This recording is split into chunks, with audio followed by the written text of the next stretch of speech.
Hey everybody, and welcome to Expertise. We are in this new unit where we are really shifting gears because, we just got out of 3 full units of basic processes, right? We talked about basic learning processes 1 and 2 to cover classical conditioning, and then we talked about neuroplasticity.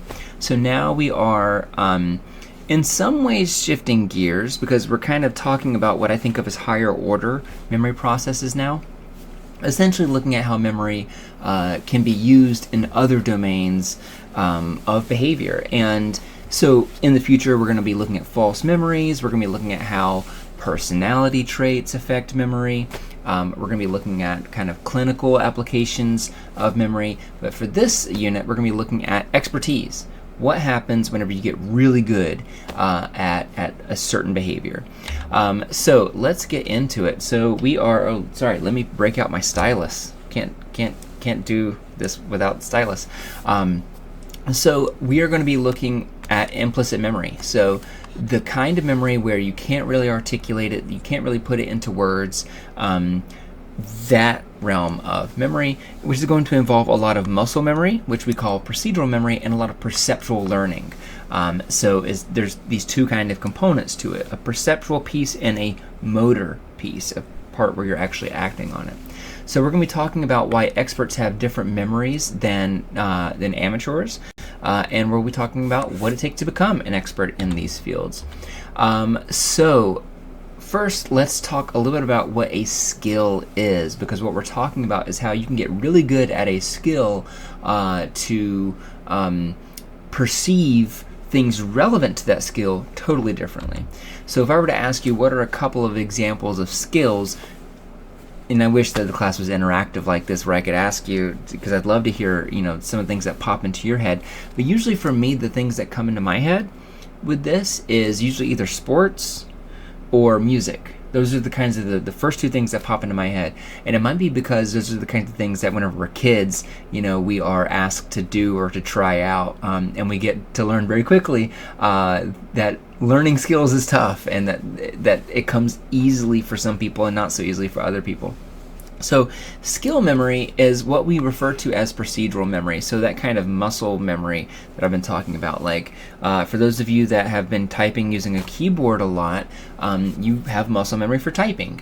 Or even if you text a lot, you have muscle memory for texting. You could probably close your eyes and get a pretty decent text out without looking at your screen. But my favorite example of skill memory or procedural memory is how you can have your eyes closed and be texting or typing, and you will know if you made an error, even if you can't see it. Like you'll know, like, oh, I hit the wrong key here, and you need to go back and erase it, even though you can't actually see it. So that's an example of procedural memory, but obviously it expands to all manner of domains in our life, including tying your shoes. And so tying your shoes, that's my go-to example you may remember for implicit memory. Whenever you ask somebody, how do you tie your shoe, you never give the answer verbally. You never say, well, the first thing you do is you grab one string in one hand, then you grab the other string in the other hand, and then you put one string on top of the other, and then in order for me to explain that, I had to use my hands. And that's the whole point here, is that I had to use my hands in order to try to articulate this, because tying shoelaces is a skill, and skill memory is not the same as explicit memory. It is something that becomes better with practice, so better with repetition, and it can be very long lasting. The phrase, "it's like riding a bike," speaks to this, because the whole premise of like riding a bike, if you've ever learned to ride a bike, you can spend 5 years away from it, hop on a bike, and it feels like you pick it up almost immediately. So this stuff can be very long lasting. It's not something that's easily forgettable. So skill memories are different from declarative memories. We've already talked about how they're hard to verbalize. Usually they are retrieved without conscious awareness. You can do it without actually really thinking about it too much. It requires a lot of repetition. It's not usually something that you can just hear somebody say and then do it. Neither is it something you can do once and then you're an expert at it and then you're great at it. And also there are going to be different brain structures that handle this form of memory compared compared to explicit kinds of memory. Now, there are a lot of different examples that I have here. One of these I showed you at the very beginning of the semester, this idea of the Rubik's Cube, but I also wanted to show you this guy who's really good with a knife. He can do it with his eyes. He can chop up things really thin with his eyes closed. Speed reading is also an example of a skill memory. Those of you that are interested in speed reading, check out this video. I think it's pretty helpful. But the one, if you watch any of these, the one that I would really love for you to watch, and I'm going to post it actually on Play-Doh separately, just so that way it's a little bit easier to watch, is this orange soda video. I love this orange soda video. I don't know who made it. I think somebody made it as kind of a joke because their friend is really good at identifying orange soda because he loves it so much. But I think it is such a fantastic demonstration of perceptual learning, which is usually hard to kind of show, but you'll see that this guy has really great perceptual memory for orange sodas. All right, so let's get right into it. Now, we defined what a skill was, but an expert is someone who has mastered a skill far and away beyond what other people can. So LeBron James, for example, everybody knows the king. He, what is his skill? Basketball, right? Like he is the GOAT. Gary Kasparov, not so good at basketball, but he is usually considered probably one of the top. I don't know. I'd have to Google it, but I would say, at least when I was growing up, he was the chess guy. He is the guy that they had to literally invent a computer to beat him in chess. And he gave the computer a very good run for its money. I think it was they fought 2 out of 3 times, and he won one of those, which these days you just can't do. Computers will just outfox anybody. But Gary Kasparov, a chess grandmaster. Both of these guys, totally different skills, but are experts in their fields. So expertise involves perceptual learning. So it's not just motor memory, it's not just procedural learning, but there's also a perceptual component to it. And so one of the examples that we're going to be reading about in this unit is chess grandmasters. The thing that is fascinating about chess grandmasters, which we're going to talk about in just a moment, is that chess grandmasters will look at a chessboard and they will perceive it differently than somebody else who is not a chess grandmaster. And I don't mean just somebody who's naive at chess, or I mean like somebody who is really good at chess. But that being an expert and being really good are fundamentally different. That people who are experts will perceive the board differently than somebody who is merely very good. Just like LeBron James. And actually, this feeds into this example right here. I read about this in a book, and it blew my mind. That expert basketball players, there was a study where they basically took a bunch of video clips of people going up to shoot a hoop, and before the ball left their hands, they would pause it and they would ask the participants, who are all expert basketball players, does this person make the shot? And they are extremely good at being able to identify who's going to make the shot before the ball even leaves their hands. And if you were to take that to somebody who plays, let's say they play basketball at the college level, they can't even do that. So, I mean, it's like people who are experts are not just merely good at something. They're not even just merely great at something.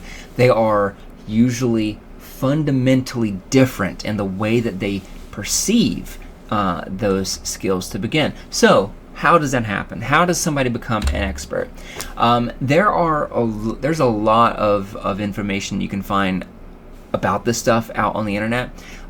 This book is an early gateway for a lot of people. I don't know if it still is anymore. I feel like Malcolm Gladwell was a huge name in pop psychology. He's got like a bachelor's degree in psychology, but he's a journalist and he writes a lot of books about psychology, and so everybody thinks that he's a psychologist. But Malcolm Gladwell used to write a bunch of books about psychological topics, and this one is about expertise. And whenever people read it, everybody talked about the 10,000 hour rule. And this is one of those things that really annoys me, because everybody, or I say everybody, when people talk about this in pop culture, they will say oh, I'm not an expert yet, I haven't put in my 10,000 hours. What does that mean? Basically, the idea, which was popularized in this book, is that if you spend 10,000 hours working on something, then you will become an expert in it. And people attribute that to Malcolm Gladwell. It's not actually his idea. It was Erickson's idea from the 90s, which Malcolm Gladwell does cite him. He does say this is Erickson's idea, but everybody seems to think that it was Malcolm Gladwell's idea, even though he's not a psychologist. So in this book, and if you're interested in it, I would recommend it. I don't think it's the best book ever written, but it's certainly interesting, and Malcolm Gladwell is very good at kind of fascinating your imagination when it comes to science. But he points out folks like Bill Gates and Steve Jobs, and he identifies why they were experts. He talks about the Beatles. He talks about Robert Oppenheimer before Oppenheimer was cool again with that movie. So he talks about all these people, and he points out that each of them spent 10,000 hours working in a specific domain before they became experts on it. So the idea is that if you practice on something for that amount of time, you will become an expert. But is that true? Yes and no. Basically, 10,000 hours is a nice rough shortcut, or a shorthand way of referring to this. But it's not like, if you grab a guitar and you take no lessons whatsoever and you just play with it for 10,000 hours, you're not going to become an expert. There's more than just time. There's more than just repetition that's required for people to become an expert.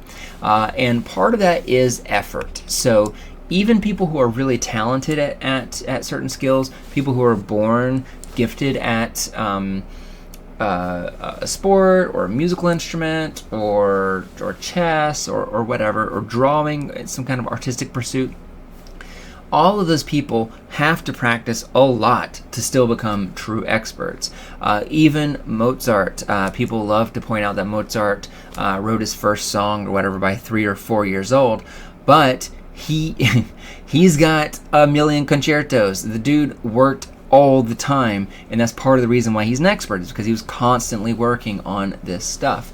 And so the estimate is that generally you need about 10,000 hours of practice for people to acquire expertise in a complex skill. Now, talent does play some role. Honestly, if you ask me, I'm not big on talent. As psychologists, you always have to talk about nature versus nurture, and then that it's both. That whenever we talk about nature versus nurture, are you born the way you are, or is it something that you acquire over time? We know that it's both. But honestly, my bias is a little bit more towards nurture. It's a little bit more towards that what we learn, that you have to participate in an environment to get that. That it's something that is built with experience. It's not something that you were just born with. But there are cases where people can be born naturally inclined to a specific skill, but even still, that's not going to be enough. It's not nearly enough to really get you to be an expert. So just because you were born with the right genes doesn't necessarily mean that you can become an expert in something. Or does it? Let's take a look at a twin study to look at this, because I just showed you my cards. I told you that I'm a nurture guy, and I believe in the role of experience for this kind of thing. So here is a really fascinating study that looked at identical twins, because whenever people are looking at the differences, or when they're trying to understand the balance of nature and nurture, twin studies are a really fantastic way to do that, because you can look at identical twins who share all of the same genes, and you can look at fraternal twins, which share approximately 50% of the same genes. And in this particular task, they did a rotary pursuit task. Very, very straightforward, very simple. All you got to do is keep your pen on top of a target that is rotating. So it's kind of like you're just keeping it at that same consistent speed. And I'm trying to do it right now, and you can even see it's not perfect. But as I'm going along, before I said something, it was getting better. Now it's kind of gotten worse. But basically, this is the whole task, that you're just kind of following a target as it moves, and you're just circling it over and over and over. So what we're looking at, and this is, you can see right here. And so what we are looking at right here is essentially how long people were able to stay on this moving target. And you can see that with the first trial, they were able to stay about 2.5 seconds, but as late as 4 trials later, it's almost 4 seconds. So I was gonna say they've almost doubled how long they took, but I guess it doesn't matter too much. The point is that they improved, that they were able to stay on it longer with additional practice. But hey, that's not super interesting. What is interesting is that whenever they gave this to identical twins and to fraternal twins, they found a very interesting difference. So the way to interpret this graph, on the x-axis you have the trials, so how many trials they did, and then on the y-axis you have the degree of correlation. What does that mean? Basically, it means the degree of correlation is how similar are those twins' results. The higher they are similar, the higher those values are going to be up here, and then the less similar they are, those times are between twins, the lower down here it'll be. And what you can see is that for identical twins, that those are staying relatively high, and for the fraternal twins, they're much lower. But what does that mean? Basically, it means that the identical twins showed a large amount of correlation between their own scores, but fraternal twins didn't really so much. And the reason why I think this is really fascinating is that, like, for example, my wife is a twin. She's a fraternal twin. She's not identical. And so if she and her sister were doing this task, there's no real guarantee that they would both be good at it. Or both be bad at it. They can be different. But if she had an identical twin, we would probably find that if one of them is good, the other one is going to be good. Or if one of them is bad, the other is going to be bad as well. So this shows that it does that this kind of skill, this implicit memory, this ability to kind of form this procedural task, that there is something genetic to it. That genetics do account for some of that variability. So nature does matter. That's what I'm trying to say. All right. So let's take a little bit of a look at practice now. So I mentioned that you can't just, spend 10,000 hours strumming a guitar and then magically get great at it. Just like you can't play football for 10,000 hours and magically get good at it. You have to practice a very specific way. So you can't just practice. Practice doesn't just make perfect. I remember my high school geography teacher used to annoy the crap out of me because one of his favorite sayings was, practice doesn't make perfect, perfect practice makes perfect, which is annoying, but there is some truth to that, which is that all practice isn't the same. And I think that you would agree that all studying isn't the same either. That, for example, for studying is something that you can get good at, and that there are good ways of studying and bad ways of studying. The same is true for practice as well. So not all practice is good practice. There are certain things you have to keep in mind whenever you are performing a task. So we're going to go into each of these, but the idea here is that how much feedback you get matters, how long and how often you practice matters, and also what you practice also matters as well. So let's take a look at that first piece there about feedback. What is feedback? Feedback is some kind of indication about your behavior towards a task. Basically, you get the consequences of it. Is it good or is it bad, right? And you get the consequences of it. That is maybe a little bit, I don't know, unclear. I feel like that's maybe a messy way of describing it. You need some kind of indication about if you did good or bad, or if you have changed, or if you are staying the same. So you're getting knowledge of the results in your training. And so you can think about this, like I was mentioning, in terms of consequences, in terms of reinforcement and punishment. If you want to get good at a skill, then reinforcement is going to encourage you to keep doing that skill. And if you do it, and you do it right, and you do it right more often, you're going to be more likely, better able to do it the correct way in the future. So Edward Thorndike, we haven't really talked so much about him in this class, but Thorndike is, he's an interesting guy. He was from Harvard, if I recall that correctly. It was either Harvard or Yale. He's from one of those big schools way back in the day, one of the first experimental psychology labs in the United States. And the reason why he's an interesting figure is because usually when we talk about learning, we talk about in kind of the early moments of American psychology. We talk about John Watson a lot. We talk about Edward Titchener a fair bit. We talk about William James a lot. We talk about B.F. Skinner a lot. But we don't really talk about Edward Thorndike, and he's done a lot of really interesting things that really laid the groundwork for a lot of knowledge in psychology.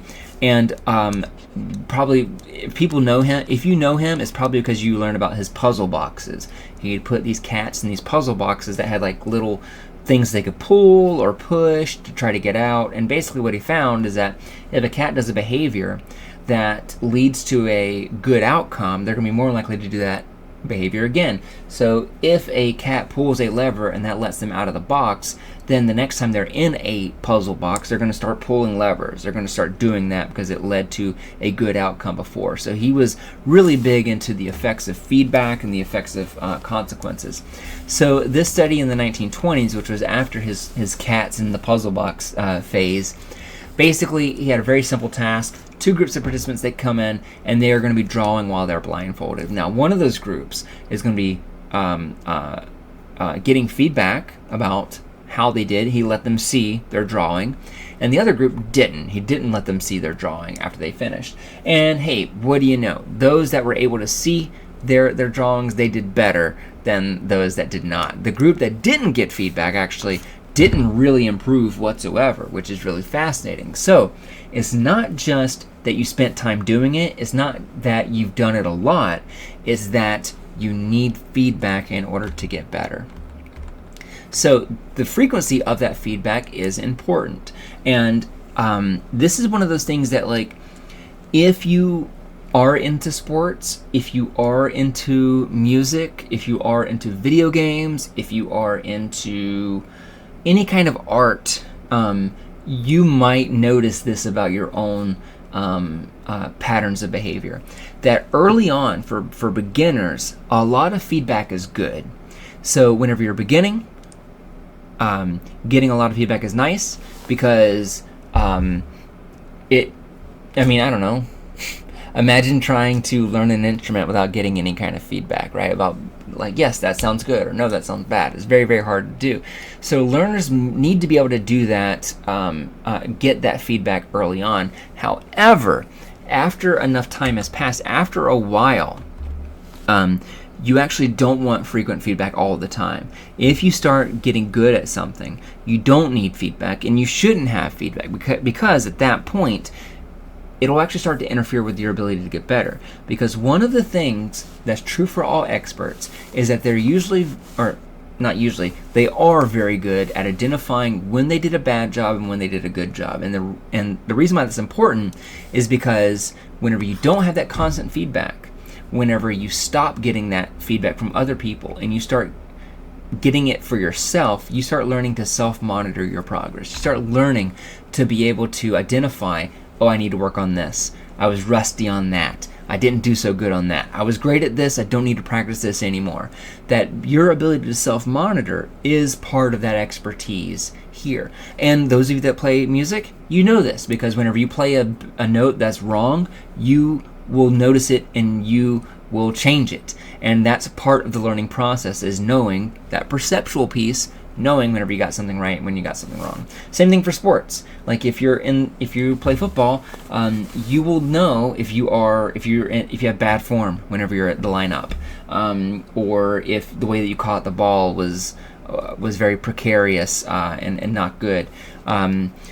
So infrequent feedback, though, is not good for beginners. So this is that delicate balance where you want to have a lot of feedback at first, and then start to transition out of that so that you get less feedback whenever you become an expert, because at that point you should start learning to self-monitor and self-evaluate your own behavior. All right, so let's talk a little bit about what it is that you are practicing. So what you are practicing matters, because each of these complex skills are generally going to be the reason why they're complex skills, the reason why they are complex is because they are made up of a lot of smaller behaviors. So, for example, expert writers need to be good at not just writing things, not just typing things, but they need to be good at communicating dialogue. They need to be good at creating characters. They need to be good at developing a story, a narrative, and they need to be good at developing a setting and developing themes for their writing. They need to get good at that stuff. And if they're not, so imagine I don't know, I'm trying to think of a good author that everybody would know. Colleen Hoover, I feel like everybody loves her right now. But let's say Stephen King, for example. Stephen King has been a best-selling author for decades. And there are some of these areas that maybe he's not so good at, but if he was really bad at one of these things, then he probably would not be a best-selling author. He'd probably, or at least wouldn't be for a very long time. And I was going to point out a couple of books that were popular kind of recently. That actually I'm gonna go ahead and say it. I'm gonna put some authors on blast because I'm a bookworm and I got big ideas about books. I love to read. But let's say, I think her name was E.L. James, right? She wrote the 50 Shades of Grey books. And everybody loved those books when they came out, but I think we all kind of realized that they are not particularly well written, right? That when we talk about the dialogue didn't really sound like what people actually talked like, for example. And that's fair, because that was her first book that she had really written before, right? And so for somebody who is going to pursue this to become an expert, they have to get good at these different elements of it. And I'm sorry for those of you that really love the 50 Shades of Grey books or whatever, but I think, I'm not trying to be rude, but I think that there's a reason why they were kind of a fad and people don't really talk about them anymore. Same is true for expert musicians. Expert musicians need to be good at memorizing music, having good form, having good technique, being able to understand how these pieces fit together. Think about athletes too. LeBron James is not just really, really good at dribbling. He's good at shooting. He's good at seeing the plays on the court. He's good at coordinating. He's good at helping other people get better on the teams so that they can work together. So it's not just one skill, it's multiple skills that have to come together. So usually whenever people are experts at this, they become very aware of their weaknesses. And this goes back to that self-monitoring that we were talking about earlier. So usually it requires variable practice. So variable practice, if you want to be an expert in something, usually means that you are going to be alternating across different kinds of skills. So it's not just going to be that you're going to really practice on your dialogue over and over and over again. Maybe one day will be dialogue, and then you want to shift and kind of work on your themes, and then you want to work on the way that you form a narrative and things like that. The same is true for sports. As you know, those of you that have played sports, or have been in marching band even, know that there are certain drills that you do over and over and over to get you really good at a specific skill set. All right, so let's talk about the power law of learning. The power law of learning is this phenomenon about how much practice you require in order to get better. So let's think about this. If you had 1 hour of practice, who would benefit the most from that? Somebody who's been dancing, has been a dancer for 2 weeks, or somebody who's been a dancer for 16 years? So imagine if your niece, who is 6 years old or whatever, goes into a dance studio and she spends an hour practicing, versus somebody, one of your classmates, or maybe you, if you are on the Westfield dance team, if you were to spend an hour practicing. If you spend an hour practicing right now, as you've been practicing for 16 years, are you going to get better after that? Probably you're not going to feel it, that's for sure.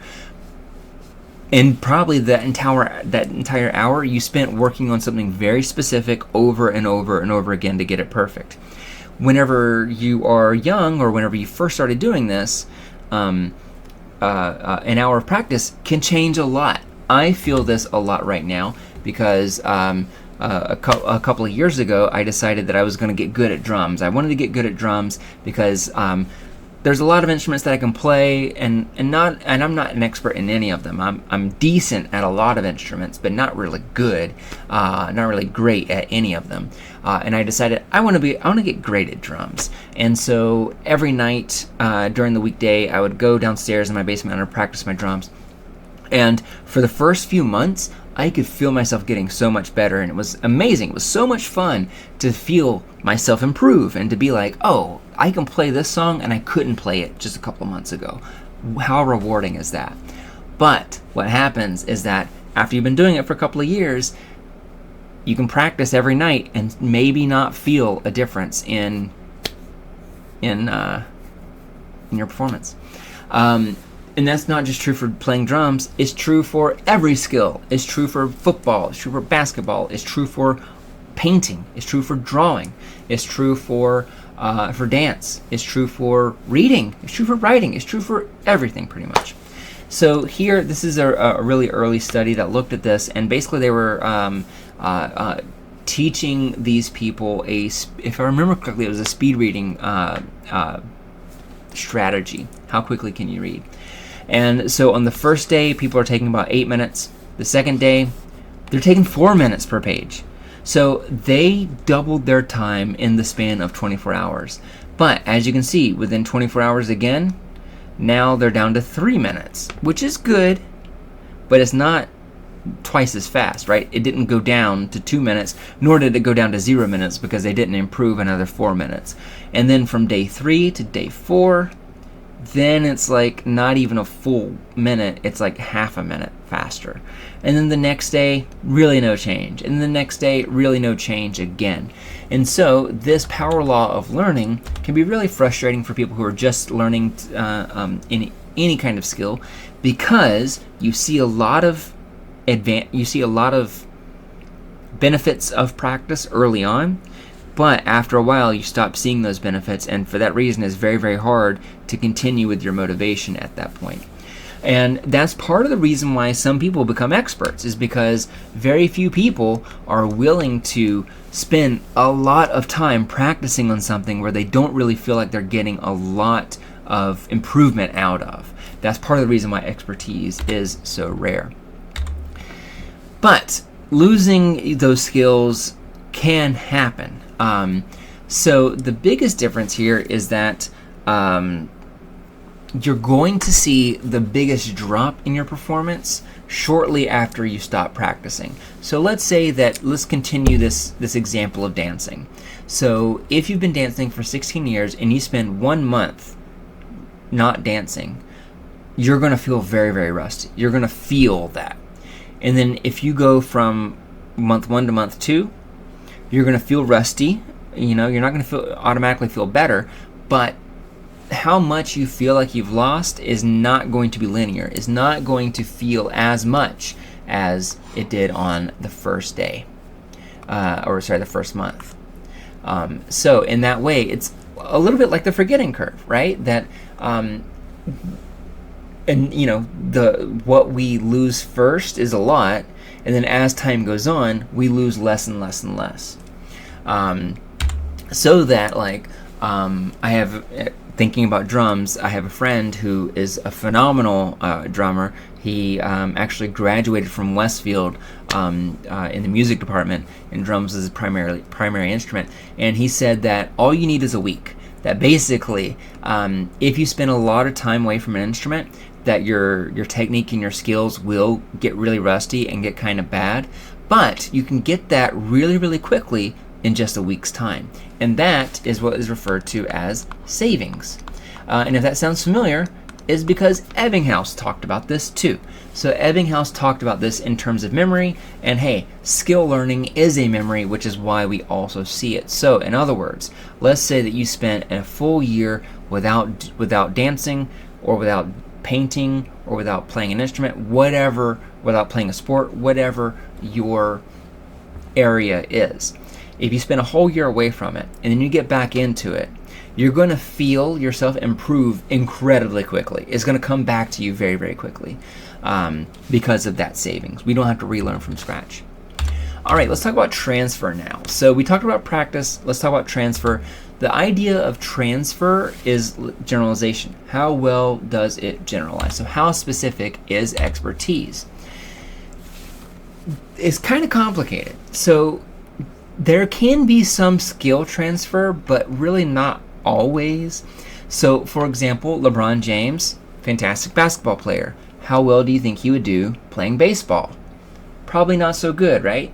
Michael Jordan is an example of this. He was the best of the best when he played basketball, and then he decided he was going to retire basketball so that he could play baseball, which he said was his true love at the time, which in hindsight seems profoundly weird. But it's not unheard of, right? Like Bo Jackson, for example. Bo Jackson was a phenomenal football player and baseball player. So was it Deion Sanders? Was Deion Sanders baseball and football as well? I think he was. I think it was Neon Deion. But those are the exceptions, right? Those are very, very rare. Occasionally, you'll have people in the NFL, usually tight ends, where people will be like, oh, Tony Gonzalez was a college basketball player, and he's also a college football player. But if you put Tony Gonzalez in the NBA, he'd probably get smoked, right? He'd probably would get totally wiped out. And that's just because there's a huge difference between the college level and the professional, basketball level. Anyways, the point that I'm trying to make here is that not all of our skills are going to transfer. So people who are expert dancers are not likely to transfer their skills over to the area of chess expertise. People who are really good at writing books are probably not going to be really, really good at playing the guitar or playing the trumpet. However, there are going to be some areas where transfer does occur. So skill learning, it is inflexible, but that doesn't mean that some of these skills can't transfer. It just means that the skills that can transfer are very, very, very specific. So generally what that means is that, like, for example, LeBron James, if he wanted to get good at pickleball or tennis or something like that, he could probably get pretty good at it. And the reason, better than most folks in our class could probably. No shade to those of you in our class. But the reason why is because as an athlete, as an expert athlete, he has learned some things like training. He's learned how to train. He's learned how to eat well. He's learned how to discipline himself and how to work as a team. He's been able to do that, and because he has those skills probably will transfer over. Similarly with instruments. If you learn an instrument, if you learn to play trumpet, you're not going to automatically be great at saxophone, but you know how to read music. Now you know how to read music, and that's going to be one fewer thing you need to learn. And you also know what it takes to get good. You also know how to practice. And that is also going to help you whenever you're trying to learn another skill too. And this brings us to another kind of idea that we've seen before in this class, and that is context-specific or context-dependent memory. So when people in the area in the field of expertise talk about it, they talk about transfer-appropriate processing. And basically what that means is that you are going to perform at your ideal level in a circumstance that is very similar to how you trained. So if you are playing football, they will usually try to have you practice on the field where you are playing football. And the reason why is because of this, because of context-dependent memory, because of transfer-appropriate processing, that you are more likely to retrieve the skills, to retrieve the memories that make you good at something if you are in the same place where you learned those skills. All right, so let's talk a little bit now about what's going on in the brain whenever we are learning these things, when we are becoming experts. We're going to start with the basal ganglia. And the basal ganglia we've talked about a little bit about in some of the basic process chapters, but let's return to it. The basal ganglia, and actually I think that maybe we even talked about this exact same slide, now that I think about it. So people that have Parkinson's disease are impaired at skill learning. Why is that? Basically because Parkinson's disease attacks the basal ganglia. And if that's true, if it attacks the basal ganglia, and what we find is that when the basal ganglia is damaged, it means that there's an impairment at skill learning, and that means that the basal ganglia is involved in skill learning. If you talk to somebody that has Parkinson's disease, like Michael J. Fox, the actor from Back to the Future, he has Parkinson's disease. And if you have an interview with him, cool, he can answer all of your questions, no problem. But if you ask him to run, that is going to present a struggle for him. If you ask him to tie his shoes, that is going to present a struggle for him. If you ask him to play an instrument, that is going to present a struggle for him because his motor functions are impaired because his basal ganglia, which is involved in skill learning. So skill memory is going to not just be based in the basal ganglia, it's also going to include the cerebellum and the regions of the cortex. We're going to talk about both of those too in just a moment. And so the basal ganglia is going to sit at the base of the forebrain. And so basically you got your brain like this, basal ganglia right around there. It is going to feed into the motor cortex, which is going to be like right there. And is going to feed into the thalamus, which is right around there. And that's kind of the sensory gateway. And if you took sensation perception with me, you learned about that. But hey, how interesting is that? That we talked about how skills are a marriage of, expertise is a marriage of skill learning and perceptual learning. And what I'm saying is that this area right here has connections directly into both. All right. So in this, I feel like we certainly talked about, but now's another good time to kind of review it. That in this particular, because when we were talking about it from the opposite direction. We were talking about the hippocampus. So in case you don't remember this specific task, there were two different mazes. And this is a radial arm maze. I know it doesn't really look like a maze, but to a non-human, to a very simple organism like a mouse, it can be very difficult. So what you're looking at right here are two different kinds of mazes. We have a declarative maze, which is that half of all the arms have food but no markings. So that would be like this right here. And then the procedural is that half of all the arms have food but they are illuminated. So the question is, what will happen? So if a rat is learning this maze, what they're going to learn is, hey, the light is on, I need to go to the end of that hallway because that's where the food is. And then in this case, if there are no lights, then they're going to learn, I need to go down here, come around, and then go to the next one. And so you can see, like in all of these instances, that rat never went down the same hallway twice. So that's just to set up what the study here is. You have these two different kinds. And researchers would say that this is the declarative maze, and this is the implicit maze. Why? Because here, you don't need to remember where you were. All you need to remember is there a light on? And then here, you do need to remember where you were. So that's what makes it declarative versus procedural, or explicit versus implicit. So here are the data. So what we are looking at here is whenever we have a hippocampus lesion. So a hippocampus lesion is going to impact explicit memory, and what we can see is that that's the group that has the highest amount of errors in this particular maze. That there isn't really a difference between the control group and the basal ganglia group whenever they do this maze right here. So if you didn't have your basal ganglia, that's fine. You'd probably be able to do this maze no problem. But if you did have a hippocampus, you would probably go down each of these corridors more than one time. All right, now let's take a look at the other maze over here. And what we have over here is that the folks that have the basal ganglia lesion, so the area that's responsible for skill memory, they crater at this. They are bad at this particular task, whereas the hippocampal lesion and the control, they both do pretty good. They learn, as you can see. They get better over time. So the basal ganglia damage is going to impair skill learning, but it's not going to impair the declarative learning. In the medial temporal lobe damage, which is where the hippocampus is, when that's impaired, it damages declarative memory but not procedural memory. I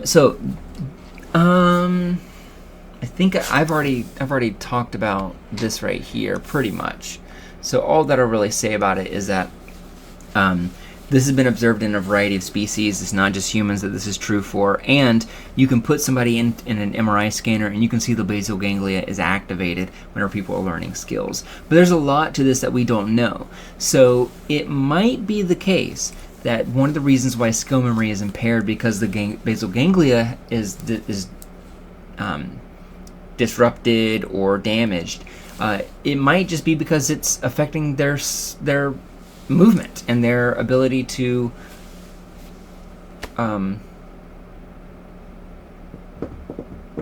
interact with the environment, their motor skills. And if that's the case, then maybe the basal ganglia is not directly for skill memory, but it's just for motor functioning. All right, and this also means that we don't actually know what exactly the basal ganglia is doing. Is it consolidating those memories? Is it storing them in other parts of the brain for later retrieval? We don't exactly know quite yet. All right, let's talk about the cerebral cortex then. So the cerebral cortex is going to be, so what is the cortex? The cerebral cortex is just any part of the surface of your brain. So it's not one thing like the amygdala or the hippocampus or the basal ganglia or the forebrain or whatever. It's just the whole surface of the brain. And what we find here is that the space around your brain, that real estate, is very specific and it's not arbitrary. That whenever we are, I just want to jump right into the data. But what I will say is that this is where we see a lot of that use it or lose it kind of neuroplasticity, where if you get really good at something, you're going to see that part of and you do it a lot, that part of your brain is going to be more and more likely to how do I word this? More real estate is going to be occupied by that area of expertise versus if you don't use that particular skill.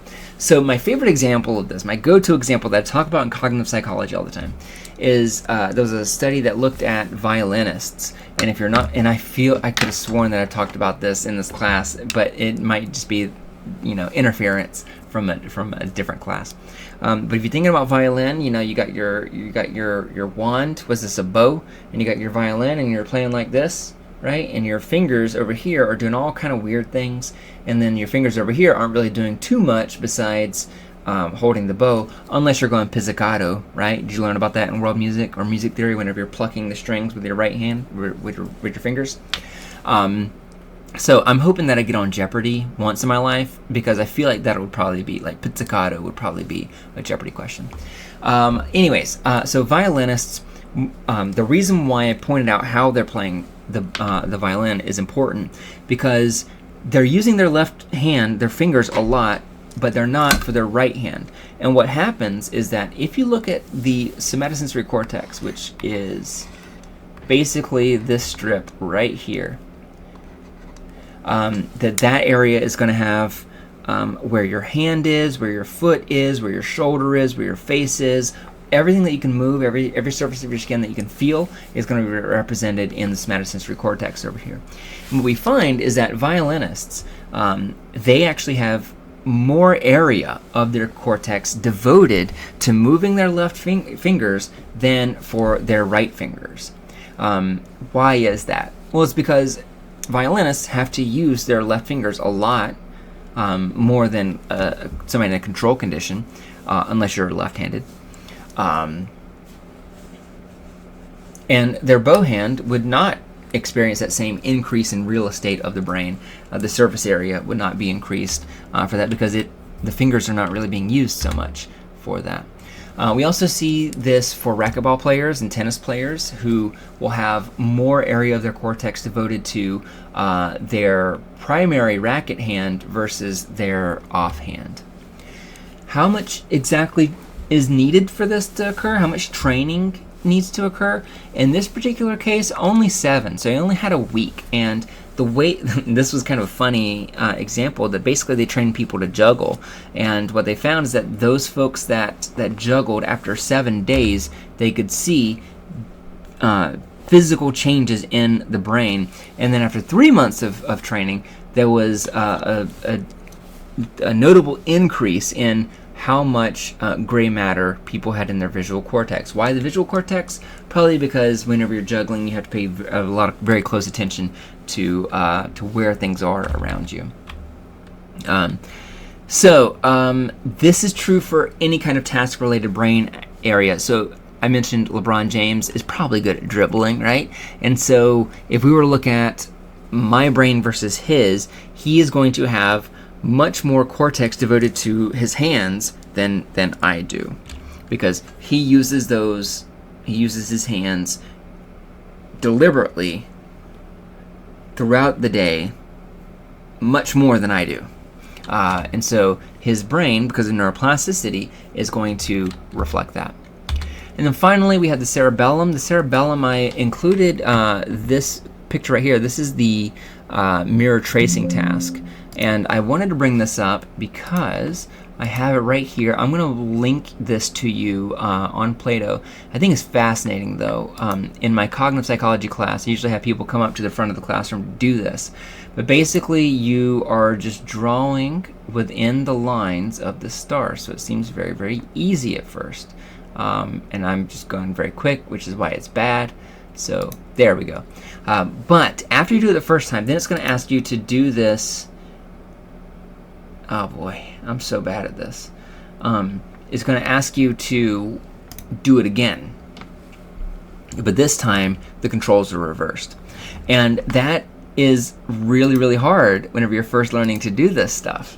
But I mentioned it when we talked about HM, because HM did show improvement in a mirror tracing task, even though he had no conscious awareness of actually doing it. So if you try that mirror tracing task, you'll find that you will get much faster at it just in the first couple of tries. Your performance is going to get better. But hey, that's the power of law of learning, right? That the first couple of ones, you're going to get really, really good, really, it's going to be really easy. And then after that, it gets really hard to notice any kind of change. So anyways, what you're looking at right here in this figure is you have this group, which are patients that have lesions in their cerebellum, and then this one you have controls. And so what we find is that the folks that have some damage in their cerebellum are going to take substantially longer to complete this mirror tracing task compared to controls. Yeah, I don't think I need to reiterate the stuff down here at the bottom because I just did that. All right. And that's it. That is our chapter on expertise. I wish I had more to tell you, but actually I will tell you one more thing. Another fun example that I love about this is about postal workers. Postal workers are really, really, really good at judging the weight of items. Why? Because they spend a lot of their waking day doing that. Picking up an envelope and then realizing, oh, this one needs an extra stamp or whatever. So really, really important stuff to be able to do that if you are a mail carrier. And so if you go to a post office and you hand the clerk an envelope filled with papers, they will tell you, I think this needs a second stamp. And then they'll measure it, and they're always right. And the reason why is because of perceptual learning, because they have spent so much time around those kinds of stimuli that they get really, really good at noticing the individual slight differences there. Same is true for music, for musicians. You spend a lot of time playing music, and then after enough time, whenever you hear a song or you hear a sound, you'll know if it's the right sound for that moment or not, or if somebody played a bad note or something like that. All right, so that's it. Next unit, we're going to be talking about false memories, which is wicked interesting. So I hope to see you there. Thank you so much for tuning in, and I will talk to you later. Bye-bye.